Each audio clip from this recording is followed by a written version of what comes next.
So, hello everybody. Today I'm going to talk about this topic. Why was I feeling good and then I crashed? So, if this is something that you've experienced, let me know in the chat. If you're watching live, say hello. If you're watching the replay, just put hashtag replay.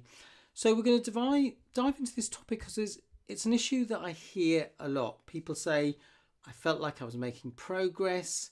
I was finally feeling like I was getting better from ME, CFS, Long Covid, fibromyalgia, only to experience payback, setback after a period of time. It could be a few weeks, could be a few months. So we're going to explore this topic to understand better how to make supportive, sustainable choices that help your body heal with less fear and frustration. So, if you don't know me, my name is Simon Pimenta. I had ME/CFS fibromyalgia for 8-9 years. At one point, I couldn't walk for 1 minute, and I got back to life, got back to work, living my life again. Did get an injury a while back, which slowed me down a bit, but life is still great. And what really helped me was learning mind, body, and practical approaches. This included brain training, but also included learning kind of how to work with my emotions. So Helene from Norway, nice to have you with us. Helene, thanks for saying hi. If you have joined us, do feel free to say hello in the chat. So as I say, I create lots of free content to help you move towards your goals. If you check out my YouTube playlist, lots of playlists on lots of topics affecting people with chronic health challenges. All right, so if you do like my videos, do subscribe and hit the notification button. You'll be notified when I release a new video. Do leave a like and a comment, or even a dislike. Share the videos if you find helpful. Diane from Ottawa. So we've got a truly international audience. Nice to have you with us, Helen and Diane, and anyone else who's watching. So let's dive into this topic. First thing I invite you to consider is that it's important to spot the signs of progress.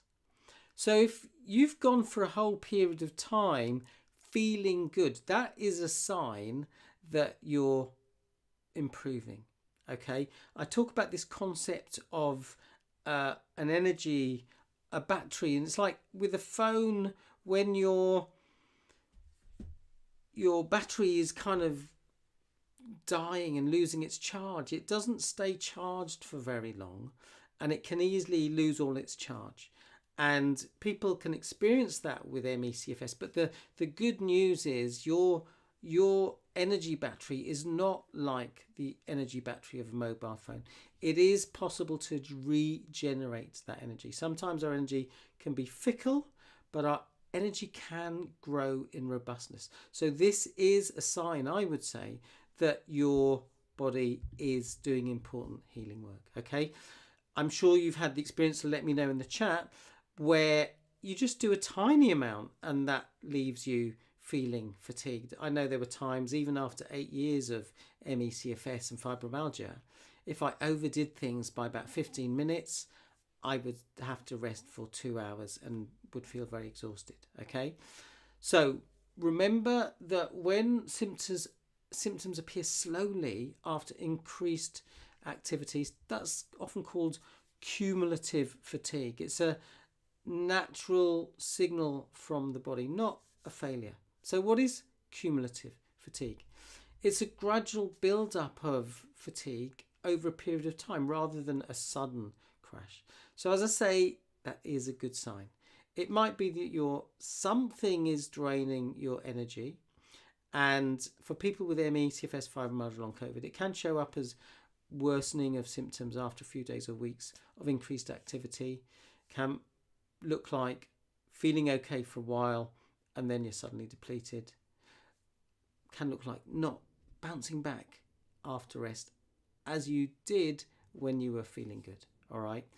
So think of it as a battery that's being slowly drained without fully charging between uses. And so we need to unpick why that's happening to your energy.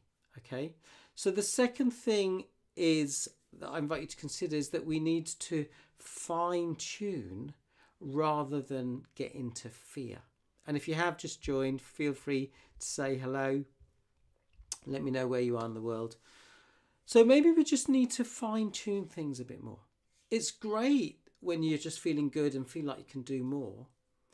But one of the temptations is that we push a little too hard. Let me know if that's something you can relate to. Certainly something I did. All right. So the question is, have we got the balance right? Okay. The body may still be adjusting.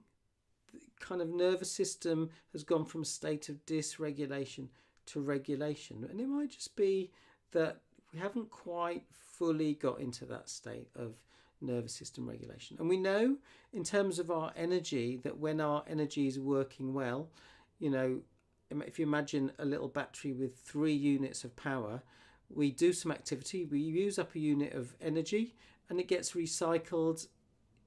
The body adds another unit back to that battery and we use it again. And we've got that happening literally many times every second.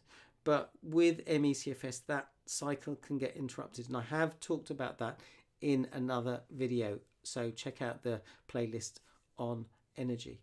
All right. But the temptation is that we can, for some, push a little too hard. And that was definitely one of my traits. So just consider that. Are you getting the balance right? Some people might be pushing too hard at life, a little too hard at the gym, physical activity. And some people do revert back to the patterns that got them sick. Being a perfectionist, overachiever, people pleaser, hedonist. I was definitely always been a bit of a hedonist. Okay. And so we need to find the balance even when we're feeling good. And that brings me on to point 3, which is listening to your body's rhythm and meeting your needs. Learning to listen to your emotional brain. So I learned this thing called the Mind Body Reconnect a couple of years ago. And it's all about this notion that we have 2 intelligences, the emotional brain and the thinking brain. The job of the emotional brain is to keep you safe, but also to ensure you're living a life that's fulfilled. Okay, so it sends signals that we need to listen to and decipher because they can help us discern what action we need to take to meet our needs. Problem is, many of us have learned to suppress our emotions. Maybe we're dealing with stress and we're not kind of dealing with it appropriately, and your emotional brain is going to let you know this isn't okay. It sends like a little signal, might be an emotion or a symptom or a sensation, to say there's something that needs attention here. So chronic emotional strain, internal pressure, putting pressure on yourself. And I was chatting to a couple of clients recently who recognized they were putting a lot of pressure on themselves. Okay, this can quietly tax your system.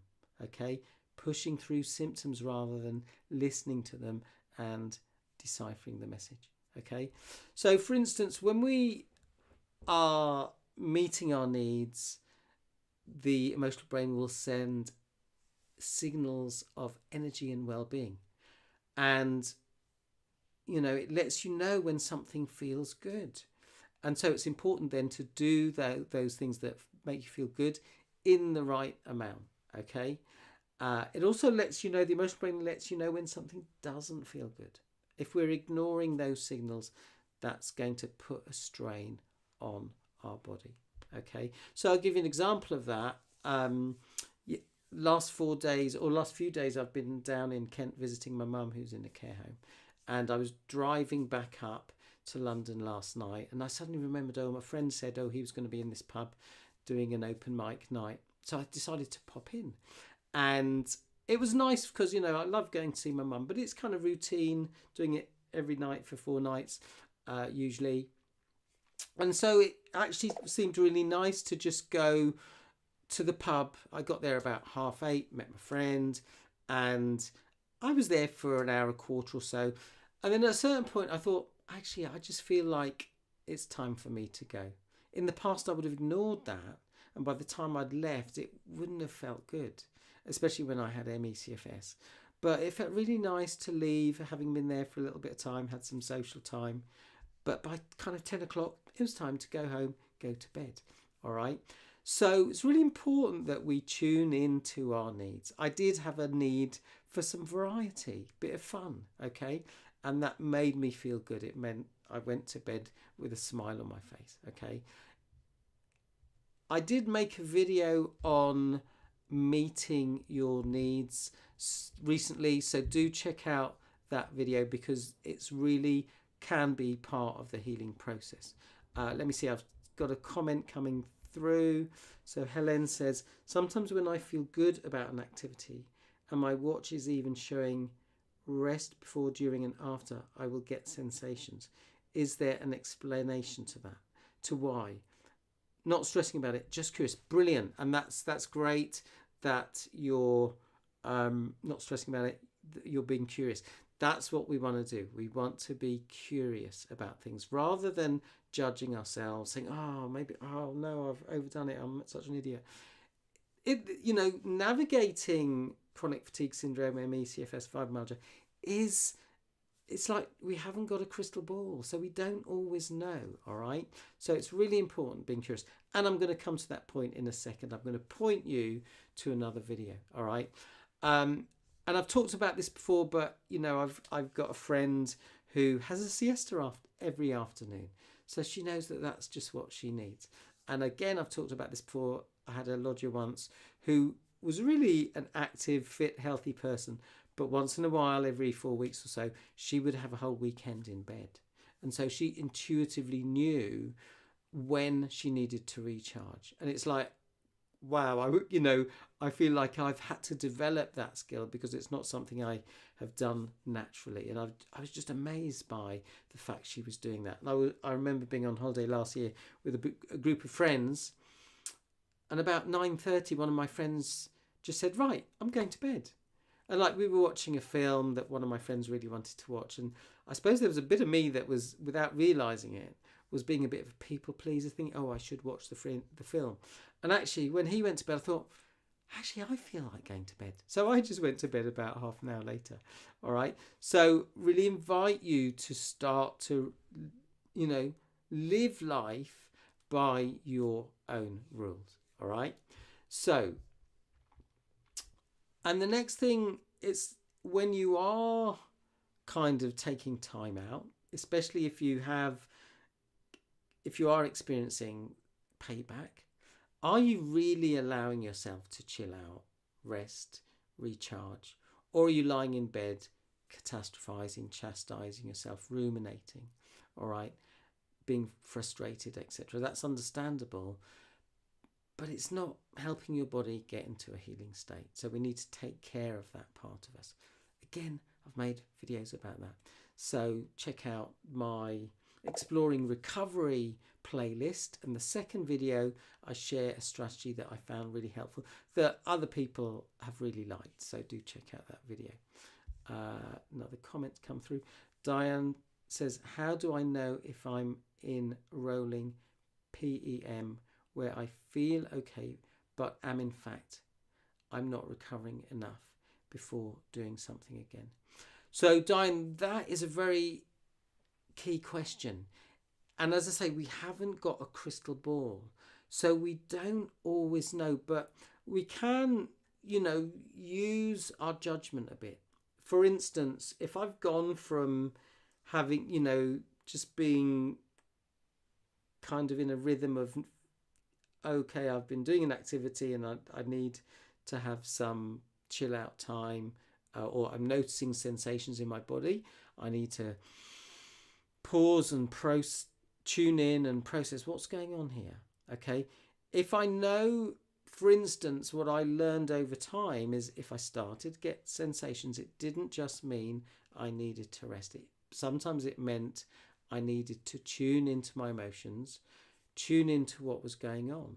Sometimes I realized, oh, actually, I'm feeling some tension in my neck and shoulders, and that's, oh, what's going on there? There's an emotion there that was subconscious. I'd suppressed it. And so by tuning in, oh, what is that emotion? What is that about? What do I need to do about that? Part of that might be I need to communicate to someone, or I need to kind of jump up and shake my body. I need some movement. I need some co-regulation. I maybe need a bit of human contact. All right. So these are the things. It's not, I often say to people, if you're chastising yourself, okay, you're kind of making the decision that something that is quite complicated to make sense of, that it's all your fault. All right. And there are lots of moving pieces to consider. I did make a couple of videos where I talked about post-exertional malaise, which is what PEM is, if you're not aware. So do check out those videos, Diane, because I talk about that in a bit more detail. All right. But the key point is we don't always know. It would be great if we had, obviously these days we have got all this tech which can be useful, but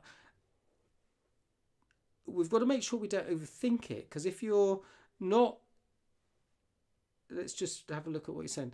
I don't know. Okay, so if you know that you're not recovering enough, okay, then you need to experiment with that. And it might be about recovery, or it might be, as I say, there's some emotional stuff to explore, okay? So check out those videos on post-exertional malaise. There's 2 videos that I did recently. And if you've got any more questions, do bring them back. Okay, so the point about rest should feel like rest, that we are recharging, if that's what we need to do.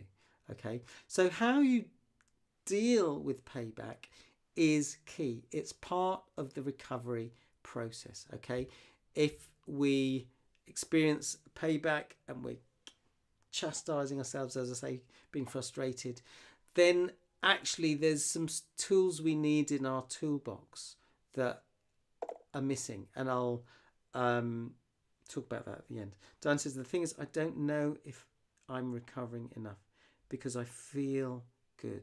Yeah, but then the question, Diane, is, do you get periods of payback, or do you think at the moment you're just feeling good? As I say, we don't want to overthink this too much. Okay, if I'm genuinely feeling good and feeling like actually maybe you have got things in balance, so just let me know. Are you feeling good, and then experiencing the payback? Just let me know. That's useful information. I'll keep going, but I will come back to that. So as I say, sometimes you might need rest, but sometimes you might need some fun. I talk about CFS, connection, fun, stimulation. Or you might need some emotional processing. Like yesterday on paper, when I was driving home, I was up quite early, about 5:30, 6 o'clock. I should have been tired. But going to the pub and meeting friends actually energized me. Okay. Okay, Diane's saying, yes, there is payback. So consider all the points I'm making, okay? So the next thing is just to consider your language, point 4, okay? If we use terms like I've crashed, then that's quite emotive, okay? It's quite alarmist language. I'm experiencing a crash kind of, or a relapse. I think I was talking about this recently, kind of suggests that we know how long it's going to last. We're making that prediction. That's just going to make us feel more stressed. Whereas if we say things like, I'm experiencing strong sensations, then we're shifting from words like crash to, which can feel scary, to, I'm experiencing this right now. I'm not making any prediction about how long it's going to last. I'm just talking about the present. Okay, so we want to consider what language is a bit more neutral. Okay, so the 5th thing, and this goes back to Helen's question. All right. Oh yeah, sorry, Helen. It was Helen who was talking about her watch. So I was getting you confused with Diane. So the next thing we need to consider is expectations. Expectations are powerful. Okay. So there's lots of research on this about the power of expectation. And one of the things I talk about in that video on post-exertional malaise is that if we've got an expectation there's going to be payback, that can result in payback. And the thing that makes this complicated is that it can be subconscious. We don't even realise we're doing it. Okay, I was listening to a researcher talk about people with ME/CFS. I think when they were experiencing symptoms, I'll have to watch the video again, they played this metronome. Okay, and what they found is one group they didn't have metronome, one group they did. When later on, when the people were feeling okay, they played the metronome.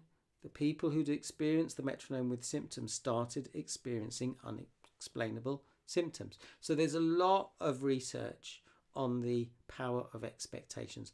I did make a video on the expectation effect, and I talked about the book written by David Robson, where he talks about what we know about the science of expectation. It is truly extraordinary. So do check out that video if you're interested. Okay, so that is something to consider, and I talk in that video about ways of navigating that. So 6th point, ensure you're dialing in sleep hygiene. Okay, good sleep hygiene habits are foundational to healing. Matthew Walker, who's a sleep expert, says it's the number one thing that influences our health, because everything else is impacted by it. You know, if you don't sleep well, you don't get nourishment from your food. Okay, so when we're in the good phase, you know, we can get into the habit of just chipping at the edges, whereas actually, you know, maintaining those good habits, especially if we know, for me, I know that I have to really pay attention to my sleep if I want to feel good. I know if I have too many late nights, it will catch up with me. Okay, so I'll come back to those final points in a minute. I see your Nancy, Diane, Helen. Okay, so 7th thing, I invite you to consider, we need to make that transition from resistance to our experience to relaxed. Remember, we don't have a crystal ball. Recovery isn't a linear process. It's challenging. You know, it's challenging. It does require us to cultivate patience, pragmatism, seeing the bigger picture. That's a really important quality to have, you know, in your metaphorical toolbox. We need to cultivate acceptance, compassion, and trust. Trust that, okay, this has happened, but it's part of the healing process. If I made progress before, I can make progress again. Okay? So how we navigate the ups and downs is an important part of the healing process. Okay? Remember, if we're stressing about a setback, sensations, then that's just going to slow down the recovery process. So we might need to take care of that part of us that is feeling that way.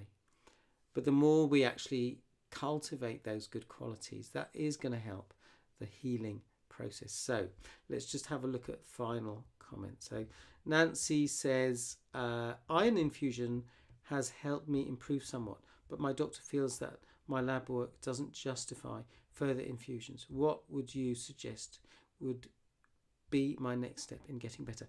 So that's really interesting, because I know a few people who've had iron infusions. One person said it didn't help at all. So it's great that you've noticed some difference. And, you know, I would certainly suggest, if you have noticed a difference, to, you know, focus on, you know, the dietary aspects of iron. And I was chatting to a very knowledgeable kind of health coach who was saying, you know, we can do so much if we kind of dial in our nutrition. He was talking about really getting the amount of raw foods in our diet up, you know, eating more raw foods, more vegetables, etc. Obviously, you know, some people might have some sensitivities, so take that into account. That's the first thing. But what I know is from these people, what really helped them was doing the nervous system regulation work. Okay, so that's all about identifying the stresses, identifying the signals from our body, learning to listen to those signals and take appropriate action. So all of the stuff that I've been talking about, the kind of brain training work, identifying the unhelpful responses, learning how to shift those patterns. You know, my mindset has changed so much from having ME/CFS because I recognized that my mindset was actually getting in the way of my recovery. Now, if that doesn't apply to you, great, but it definitely was an issue for me, and addressing that helped my body get into a state of nervous system regulation. So I hope that gives you food for thought. Diane says, thank you, this is very helpful. You are very welcome. Helen, thank you. That was very interesting. We'll definitely check it out. And Nancy says, CPAP machine did not help my sleep apnea. The sound machine actually kept me awake. Yeah, and you know, one thing that's really interesting for me, Nancy, about that is that I know a couple of people who have had sleep apnea, have been given a machine and stuff. I know that, I think his name is Patrick McEwen. One of the things he talks about is to do with the kind of muscles in our jaw, and he says that because of our diet is quite soft compared to our ancestors, the muscles get weak, and that can contribute.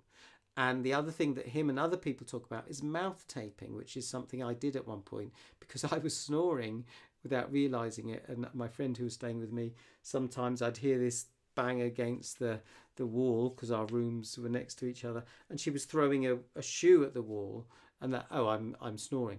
And so I started mouth taping, where you just put a piece of tape across your mouth. It did feel a little bit weird to begin with, but I got used to it, and I bought some straws so that I could sip water if I needed to. And that stopped me after a while. I did it for quite a while. It stopped me from snoring. And what I was noticing is before I did that, sometimes I'd wake up feeling quite tired, and it was because of I was snoring, maybe some sleep apnea. Okay. And it's interesting to me that, you know, this is in the UK, that the people I know of, the consultants haven't mentioned any of that, okay, which leaves me feeling a little bit exasperated. But anyway, I hope that gives you some food for thought. Do check out, my invitation would be to certainly check out Patrick McEwen and look into, I know Dr. Rangan Chatterjee, a doctor trained in functional medicine. He also talks about mouth taping, and lots of other people do as well. So that's something to experiment with. So I hope this gives you something to reflect on. Your body is always communicating. Okay, it's not broken. It's wanting to tell you something. Okay, so I'd love to know what your takeaway is from this video, and what's an action you're going to take. Okay, otherwise, you know, we watch these videos, we say, oh, that's interesting, we forget about it, and we don't take any action. So let me know, what's one takeaway, what's one action you can take. All right, I aim to make these videos interesting but also actionable. All right, so Diane says, I use a CPAP, which makes all the difference for me. Okay, that's great.